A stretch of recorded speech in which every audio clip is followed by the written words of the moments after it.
Welcome to Breaking Ties, a new you after divorce. This is your go-to source for practical advice and support for when the divorce process has finished.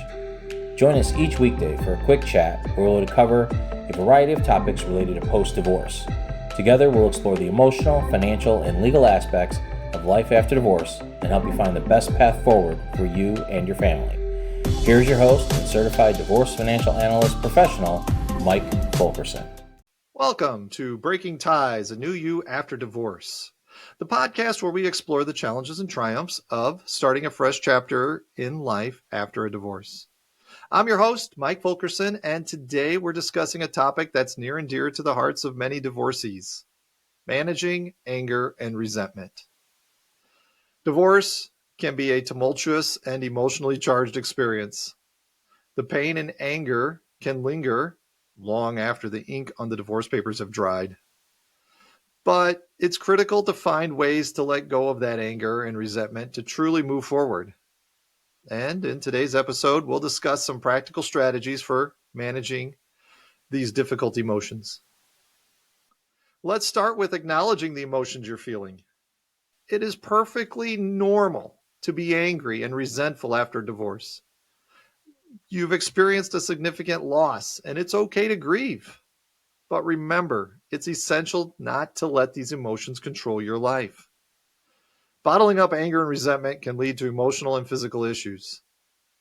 So, how can you manage these emotions effectively? First, take some time for self-reflection. Understand the source of your anger and resentment.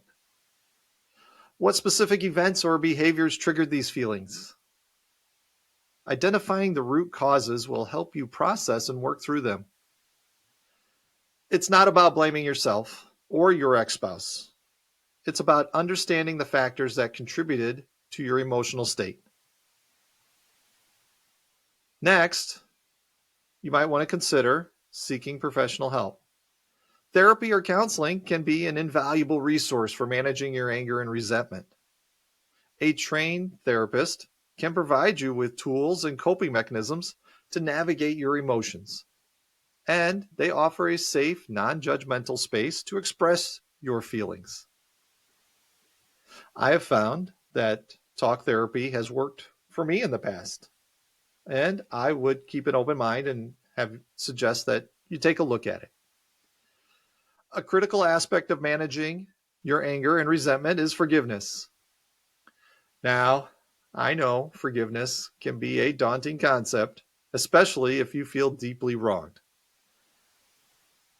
However, forgiveness is not about excusing or forgetting what happened.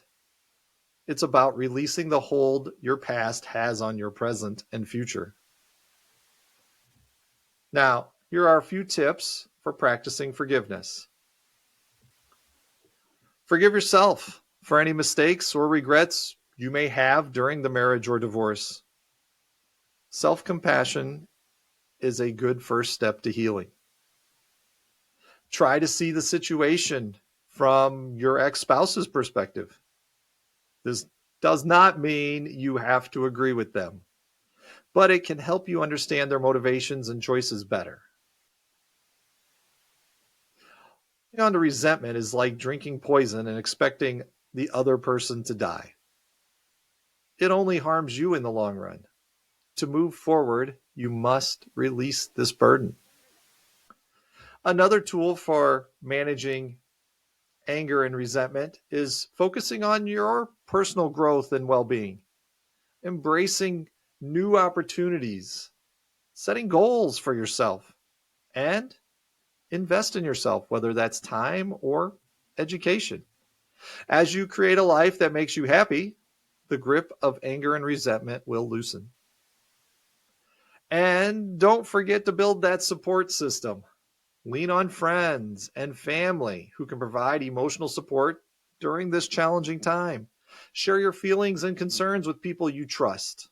You'll be amazed how much it can help. Finally, healing takes time. Managing anger and resentment after a divorce is a journey, not a destination. Be patient with yourself and don't be discouraged if you have setbacks along the way. It's all part of the process and normal. So as we wrap up today's episode, I want to leave you with this. Managing anger and resentment after a divorce is challenging, but not impossible. By acknowledging your emotions, seeking professional help if necessary, practicing forgiveness, focusing on personal growth, and building a support system, you can pave the way for a brighter and more fulfilling future for yourself. Thank you for joining me on Breaking Ties, a new you after divorce. I hope this episode was helpful. You have the strength to break free from the past and create a brighter future. Remember, divorce is not the end of your story. It is the start of your next great chapter. Until next time, take care.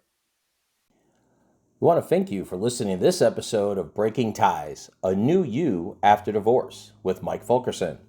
For questions, please reach out to Mike via email in the description or give him a shout at 630-444-1410. Remember to subscribe, like, and follow.